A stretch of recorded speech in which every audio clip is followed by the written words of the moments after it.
Every leader has a success formula.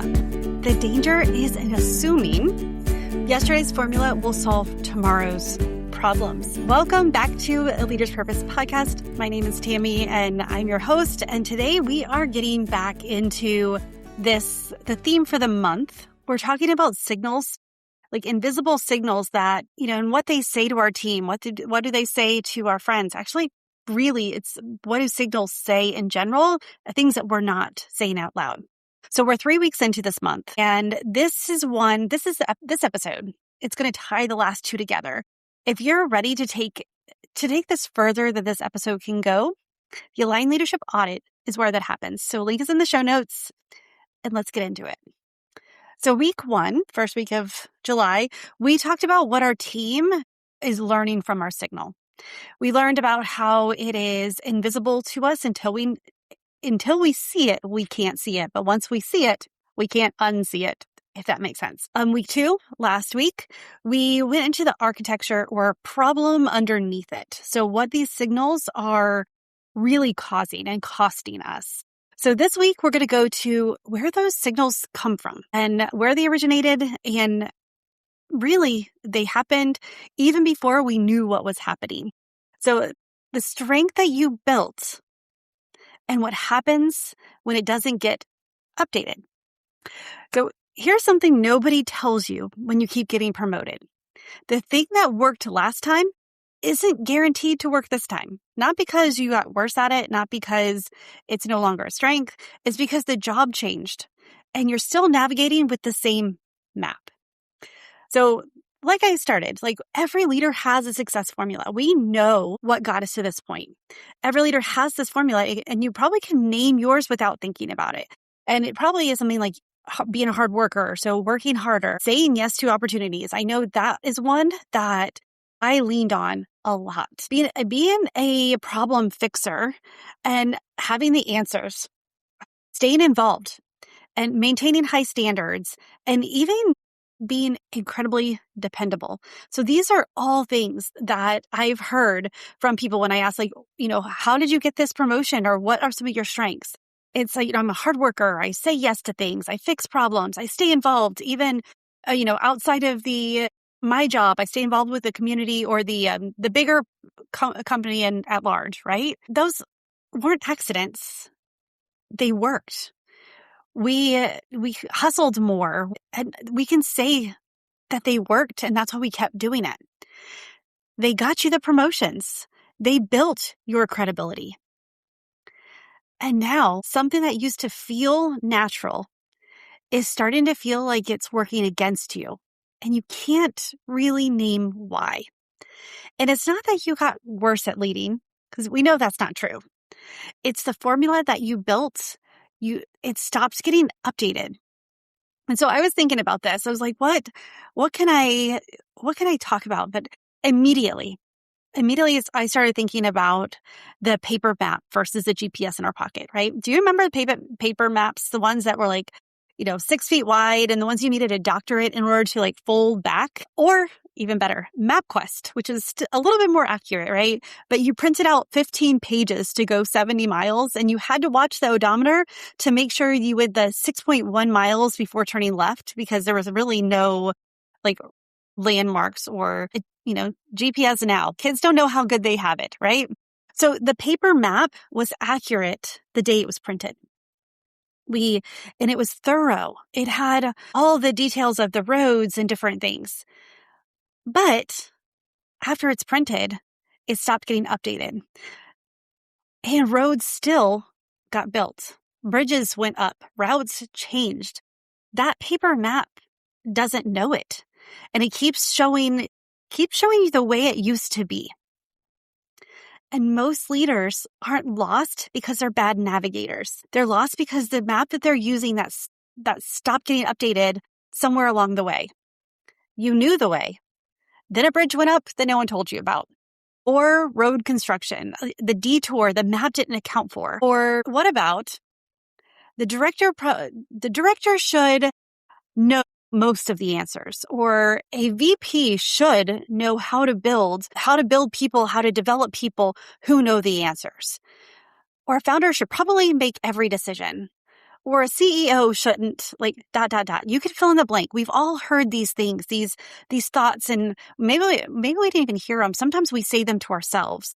Anytime we start hearing the word should, that is a cue that we should push back even to ourselves and say, why should I? Why should this? What should be the problem? And a lot of times we do this because we haven't updated our thinking. One of the funny things that I talk with my clients about is to stop shoulding on yourself. Stop shoulding on yourself, because it's what keeps us stuck. The job evolved. Your instincts did not. So here's where most leadership advice gets it wrong. The advice is usually just stop doing the thing that's not working anymore. And every time I hear this, when I was in school for my psychology master's, we watched this clip. I believe it was Bob Newhart, and he was in it was a couples counseling, and he listened to them, and then he would pinch his fingers together and just say, "Stop it. Just stop it." And we would laugh, because how many times do you just want to tell yourself or tell your teammate when you hear the cycle, you hear the pattern, and you're just like, stop it. And it never works, right? Just stop doing the thing that's not working anymore is not our goal. That's like throwing the map away completely instead of just, taking a little highlighter or taking a little Sharpie and putting the new route. Or even our GPS needs updated, right? The answer is not throwing away the map or throwing away your strengths. And let's face it, like those things that got you here, those working harder, those, staying involved and saying yes to things, like it may shift, but we're never really going to throw that away anyway, right? Like that's one of our go-to methods. We know it works, but it's just not working the way it used to. And mature leaders don't abandon the strength. They reassign it. So they give it a new job. So responsibility, like the old job may be to carry everything. You may have been, in a position earlier where you were the worker bee. You were the one who created the deliverables. And this new job as the leader, now it is to create accountability instead of carrying the responsibility or carrying the doing everything. Let's see, the high standards. The old job may be perfect everything yourself. And the new role may be to build the system that maintains excellence without you in every detail. Build a system that your team can carry. So helping out. The old job is to solve every problem. The new job may be to develop people who solve the problems. And then one of my favorite ones, control. Old job is personally oversee every outcome. And the new job may be to design an organization that consistently delivers outcomes instead of trying to control the outcomes. Leadership maturity is not abandoning your strengths. It's giving them a new assignment, like a new role. And here's the part that's the hardest.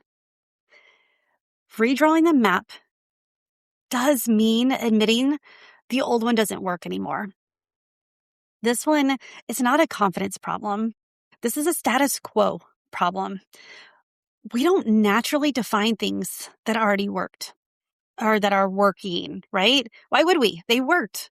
We don't tend to spend a lot of time investigating them or breaking them down. And a lot of times, if we think about it, just saying, working harder or saying yes to opportunities, like you think it's just that simple. But picture a version of you who isn't navigating off an outdated map anymore. You have the same strengths, the same talents, the same instincts that got you every promotion so far. Just pointed at the job you have now, not the one that you used to have. You don't have to become a different leader. You get to update the map you're already using. The responsibility is still yours. It builds the accountability now instead of carrying everything alone. And the energy that we save by doing that, the feeling we have, and then that's the real team camaraderie. Just like this role requires new deliverables and results, so do the strengths and talents that are a part of you. High standards are still yours.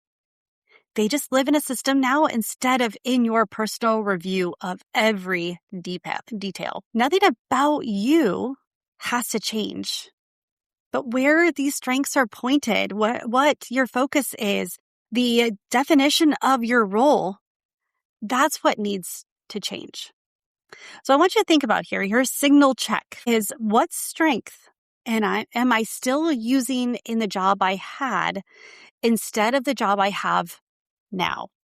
So which one worked before and you're trying to use it in today's job, but it's not working? Like something that always worked for you and it feels heavier now. That strength that built your success was never the problem, and it's still not the problem. The map just stopped updating. And the leaders who keep growing aren't the ones who throw the map away.